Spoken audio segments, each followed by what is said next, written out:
All right, so these are various action sports cameras that you can buy at different price points.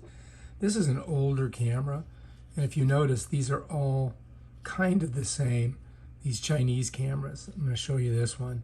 It's got its charge port, and it's got its micro SD card over here, and it has the, this is one of the cords leading out. It's like an HDMI kind of cord. Usually the power button's on the front, your clickers here, and then you've got some navigational devices here. If you look at this one, which is very similar to Dragon Touch, it has the a power button here. It has your clicker on there. It's got the navigation there, and it's got your ports there. Pretty much the same. Here's another older one. It's the same thing. You can see they're all pretty much the same. So I think these are all made in the same place. They all have like small things, like here's a little port that you can use. This one and this one, not that great. Not that great. They were, you know, about 50 bucks. This one here, the Dragon, is pretty good. It's not bad. It's got a lot of features. It's called the Vision 3, and you can get this on Amazon pretty cheap.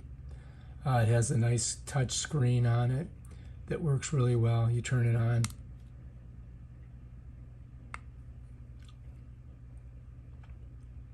And just like all of these, it takes a while to initialize. But this does have a touch screen, which is cool. It says confirm, yeah. So that's cool. If you want to go to the settings, you can do that. And you know, you can scroll through it. You know, you can pick something. You can go get out of it by clicking here. And so that's nice. This is a pretty good camera, you know, for the price.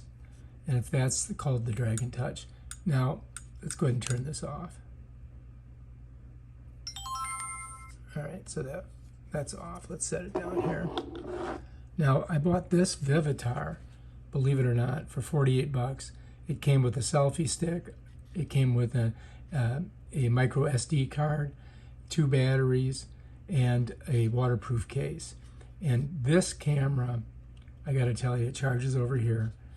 It's a little bit different. Here's your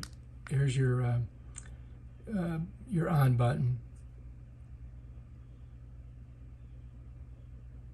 And this one has 2 screens on it. And you can switch through the screens. It's not, you know, you can't touch the screen and get it to do anything. But if you want to switch screens, you just press here, watch. And now this screen opens up. So, you know, you can do forward facing or back facing and see what's going on. Change it, you just press it again. And it pops over here. So if you want to go through it once you've turned it on, you just click here. And it just, you know, it's back and forth. Then if you want to scroll through it, you go like this. Whoops, that didn't work. I think is it on this side? I forget, there's so many different, yeah, there we go. So now I'm basically scrolling through it. And I can change it from photo, auto photo, bursts, you know, and you can watch them or you can look at them, I guess. I'm just going to leave it on video. And then turn it off, you just press this and hold it. Bam. So I got to tell you, the video on this is as good as the GoPro. And this camera, I bought one for 48 bucks. And then I went to another Walmart and they had it on sale for 25. So I have 2 of these. Great deal. This camera right here, GoPro, is, you know, this is basically the Cadillac of these, or should I say the Mercedes-Benz of these cameras.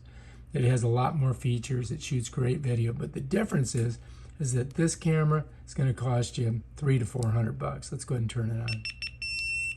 And you can see it's got a really nice screen. Very much, you know, it's bigger, it's heavier. It's got a forward-facing screen also, and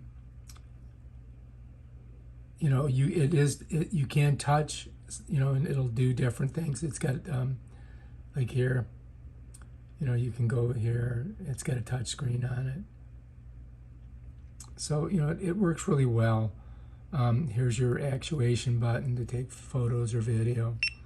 The problem with this, though, is that it costs a lot of money and it's heavy. So when you put it on, like I can't put this on the lines of my kite because it's so heavy. So, you know, it's definitely beefier, and you don't need, I mean, you can just take the camera like this and do video, you know? You don't have to put it in a case. Like these all have to go in a waterproof case. But they do have a waterproof case for this camera. But for the price, you've got a $300 camera, and then you've got a $25 camera. So it's up to you. I mean, if you can afford the price, I would go with the GoPro.